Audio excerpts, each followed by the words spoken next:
మూగజీవులైన పశువులకు వైద్యం అవసరమని గుర్తించి పశు వైద్యశాలలు లేని గ్రామాల్లో ప్రత్యేక పశు వైద్య శిబిరాలు ఏర్పాటు చేయడం జరిగిందని శ్రీకాకుళం శాసనసభ్యులు గొండు శంకర్ అన్నారు. గారమండలం శ్రీకూర్వం పంచాయతీ జల్లుపేట గ్రామంలో పశుసంవర్ధక ఏర్పాటు చేసిన ప్రత్యేక వైద్య శిబిరాన్ని ఎమ్మెల్యే శంకర్ ముఖ్య అతిథిగా హాజరై కార్యక్రమాన్ని మంగళవారం ప్రారంభించారు. ముందుగా పశు వైద్య శిబిరం ఏర్పాటు పరిశీలించి ఆరా తీశారు. అనంతరం ఎమ్మెల్యే మాట్లాడుతూ ఎన్నికలకు ముందు కూటమి ప్రభుత్వం ఇచ్చిన ప్రతి హామీని అమలు చేసే దిశగా అడుగులు వేస్తోందన్నారు.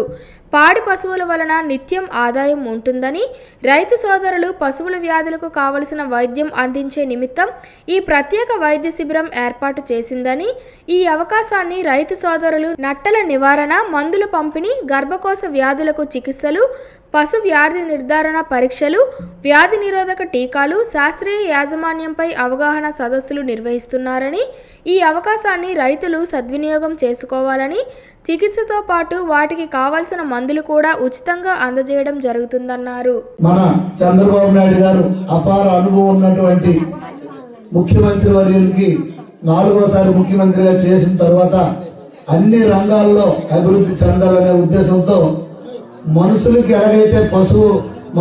ఎలాగైతే వైద్య శిబిరాలు పెడుతున్నారో పశువులకు కూడా అలాగే వైద్య శిబిరాలు పెట్టి అలాగే పశు సంపదను పెంచి పాడి పరిశ్రమని ఇంకా పెంచాలనే ఉద్దేశంతో మన రాష్ట్ర మంత్రివర్యులు పశుసంవర్ధక శాఖ మంత్రులైనటువంటి అచ్చెన్నాయుడు గారు దిశానిర్దేశం చేసి రాష్ట్ర వ్యాప్తంగా చేయమని ముఖ్యమంత్రి గారు ఆదేశించడం జరిగింది. దాంతో అచ్చెన్నాయుడు గారు కూడా పూర్తి బాధ్యత తీసుకొని మనకి ఇల్లులు ఉన్నాయి, అలాగే గోవులకు కూడా గోకులాలు ఉండాలని షెడ్లు కూడా నిర్మించడం జరుగుతుంది. మన ఊర్లో ఒక్కడు కూడా కట్టలేదంటే నాకు అదే కొంచెం బాధ అనిపిస్తుంది. పాత ఎవరైనా కట్టిన వాళ్ళు ఉండి బిల్లు అవ్వలేదు, కన్నబాబు అవ్వలేదు అన్నారు, అది కూడా చేస్తాం.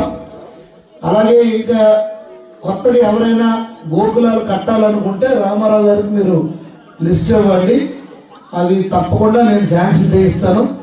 తర్వాత ముందుగా ఈ గ్రామం లోపలికి వస్తుంటే నా మనసు చాలా ఆనందం ఆహ్లాదం అనిపించింది. ఎందుకంటే రోడ్డు సన్నగా ఉండేది నేను వస్తున్నప్పుడు.